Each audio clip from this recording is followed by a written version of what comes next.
NDA కూటమికి ప్రజల నుంచి వస్తున్న స్పందన చూసి మంత్రి కారుమూరికి మైండ్ బ్లాక్ అయిందని తణుకు ఎన్డీఏ ఎమ్మెల్యే అభ్యర్థి అరిమిల్లి రాధాకృష్ణ అన్నారు. దీంతో ఏం చేయాలో తెలియక పిచ్చి పిచ్చి మాటలు మాట్లాడుతున్నారని ఆరోపించారు. రైతులు పండించిన ధాన్యాన్ని వెంటనే కొనుగోలు చేసి రైతులకు ఎలాంటి ఇబ్బందులు లేకుండా చూడాలని రాధాకృష్ణ డిమాండ్ చేశారు. తణుకు నియోజకవర్గంలోని ప్రజలు తనకు బ్రహ్మరథం పడుతున్నారని చెబుతున్న అరిమిల్లి రాధాకృష్ణతో మా ప్రతినిధి బ్రహ్మం ఫేస్ టు ఫేస్. నియోజకవర్గ టీడీపీ అభ్యర్థి అరిమిల్లి రాధాకృష్ణ అయితే పెద్ద ఎత్తున ప్రచారం చేస్తున్నారు. ప్రస్తుతం తణుకు నియోజకవర్గంలో ఉన్నటువంటి ఇరగవరం మండలం అంతా కూడా ప్రచారం చేస్తున్నారు. ప్రస్తుతం ఆయన మనతో ఉన్నారు. ఆయన అడిగి మరింత సమాచారం తెలుసుకునే ప్రయత్నం చేస్తారు. సార్ చెప్పండి, అంటే ప్రచారం అయితే పెద్ద ఎత్తున సాగుతుంది, వేలాది మంది కార్యకర్తలు అయితే మీ వెంట నడుస్తున్నారు. అసలు ప్రచారం ఏ విధంగా జరుగుతుంది? ఎన్నికలకు మరొక 7 రోజులు మాత్రమే సమయం ఉన్నప్పటికీ కూడా ఈరోజు ప్రజలందరూ కూడా పెద్ద ఎత్తున, ముఖ్యంగా తెలుగుదేశం, జనసేన, బీజేపీ కార్యకర్తలందరూ కూడా ఈరోజు ప్రచారంలో ఉధృతంగా పాల్గొంటూ వారందరూ కూడా ఎంతో ఉత్సాహంగా ఎన్నికల ప్రచారంలో, ఎన్నికల సమరంలో ముందుకు వెళ్తున్నటువంటి పరిస్థితి మనం అందరం కూడా చూడవచ్చు. ఈరోజు ఇరగవరం మండలంలో అర్జునపాలెం, కంతేరు, కత్తపాడు, పొదలాడ, అలాగే కాకిలేరు గ్రామాల్లో ఎన్నికల ప్రచార కార్యక్రమాన్ని నిర్వహించడం జరిగింది. ఏ గ్రామానికి వెళ్ళినా ముఖ్యంగా మహిళల నుంచి మంచి స్పందన కనిపిస్తుంది. తెలుగుదేశం, జనసేన, బీజేపీ కూటమి రావాలని ప్రతి ఒక్కరూ కూడా ఆకాంక్షిస్తున్నారు. ఎందుకంటే 5 సంవత్సరాల వైఎస్ఆర్ కాంగ్రెస్ పార్టీ పరిపాలనలో ప్రజలందరూ కూడా తీవ్రమైనటువంటి ఇబ్బందులు గురై ప్రతి ఒక్కరూ కూడా ఈ ప్రభుత్వం యొక్క బాధితులుగానే మిగిలారు. ఈరోజు అటువంటి రోజు నుంచి మరలా ఒక మంచి రోజు రావాలని ప్రతి ఒక్కరూ కూడా ఆకాంక్షిస్తున్నారు. ఒక మంచి ప్రభుత్వం రావాలి. మంచి ప్రభుత్వం వస్తే మళ్ళా వారి పిల్లల భవిష్యత్తు బాగుంటుంది, రాష్ట్ర భవిష్యత్తు బాగుంటుందని ప్రతి ఒక్కరూ కూడా బలంగా విశ్వసిస్తున్నారు. ఈరోజు చంద్రబాబు నాయుడు గారు, పవన్ కళ్యాణ్ గారు, అదేవిధంగా మోడీ గారు ముగ్గురు కూడా కలిసి రాష్ట్రాన్ని పునర్నిర్మించే విధంగా, మరొక కోణంలో సంక్షేమాన్ని, అత్యుత్తమమైనటువంటి సంక్షేమాన్ని అందించే విధంగా కూడా చర్యలు తీసుకోవడం జరిగింది. ఈ సంక్షేమ కార్యక్రమాలు పెద్దపీట వేసి మహిళలకి అనేక సంక్షేమ కార్యక్రమాలు, ప్రతి వర్గానికి, ప్రతి కులానికి కూడా మేనిఫెస్టోలో క్లియర్గా సంక్షేమ కార్యక్రమాలను పెట్టడం జరిగింది. అదేవిధంగా మోడీ గారు కేంద్ర ప్రభుత్వం ద్వారా ఇచ్చేటటువంటి సంక్షేమ కార్యక్రమాలు కూడా ఇవ్వడం జరుగుతుంది.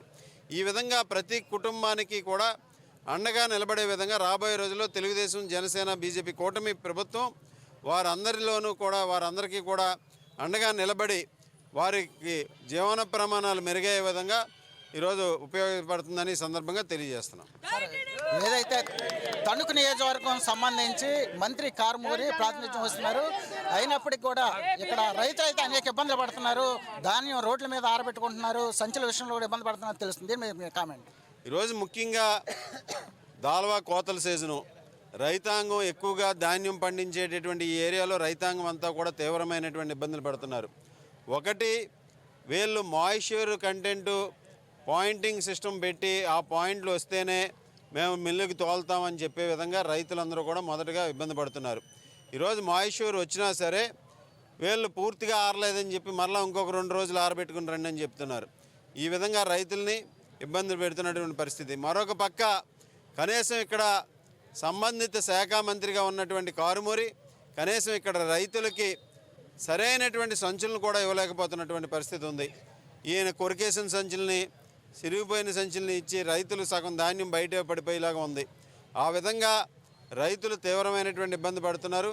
మరొక పక్క ఈరోజు ల్యాండ్ టైటిలింగ్ యాక్ట్ని ఏదైతే తీసుకొచ్చారో దాని ద్వారా ఈరోజు ప్రజల భూముల మీద, పాస్ పుస్తకాల మీద జగన్ గారి బొమ్మలు వేయటానికి కానీ, అదే ఈ ల్యాండ్ టైటిలింగ్ యాక్ట్ ద్వారా తెచ్చినటువంటి చట్టాన్ని కూడా ఈరోజు రైతాంగం కానీ ప్రజలందరూ కూడా నిరసిస్తూ వారందరూ కూడా రాబోయే రోజుల్లో ఈ ప్రభుత్వానికి బుద్ధి చెప్పడానికి సంసిద్ధులై ఉన్నారని ఈ సందర్భంగా తెలియజేస్తున్నారు. సార్, మరొక ఘాటైన విమర్శ కూడా చేస్తున్నారు మంత్రి కారుమూరి. జనసేన పార్టీ అధ్యక్షుడు పవన్ కళ్యాణ్ కానీ గెలిస్తే హైదరాబాద్కి వెళ్ళిపోతారు, అదేవిధంగా రాధాకృష్ణ గెలిస్తే సింగపూర్కి వెళ్తారని కామెంట్ చేస్తుంది. దేని మీ కామెంట్?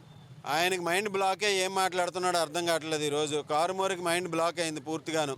ఈరోజు జనసేన, అది తెలుగుదేశం కూటమి వేవ్ని చూసి ఆయనకి మైండ్ బ్లాక్ అయ్యి ఆయన పిచ్చి పిచ్చిగా మాట్లాడుతున్నటువంటి పరిస్థితి కూడా మనందరం కూడా చూడొచ్చు. నేను సింగపూర్ వెళ్ళిపోతానని ఆయన గత 10 సంవత్సరాల నుంచి చెప్తున్నాడు. నేను ఇక్కడ ఉన్నాను, ఈ ప్రజల మధ్యలో ఉన్నాను, ఈ గ్రామాల్లోనే తిరుగుతున్నాను. మరి ఆయనకి ఇంకా సింగపూర్ అనే భయం ఏంటో వదలట్లేదు. అదేవిధంగా పవన్ కళ్యాణ్ గారు హైదరాబాద్ వెళ్ళిపోతారంటారు. పవన్ కళ్యాణ్ గారు ఆంధ్రప్రదేశ్ రాష్ట్రాల ప్రజల గుండెల్లో ఉన్నాడు. ఆయన ఎక్కడికి వెళ్ళడు, ఈయన ఎక్కడికి పంపలేడు అని ఈ సందర్భంగా తెలియజేస్తున్నాను.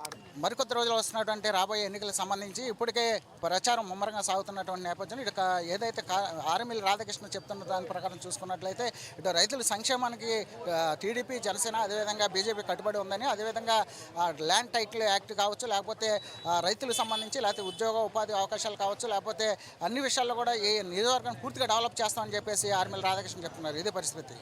కెమెరామెన్ శ్రీనివాస్తో బ్రహ్మం, బీఆర్కే న్యూస్, తణుకు నుంచి.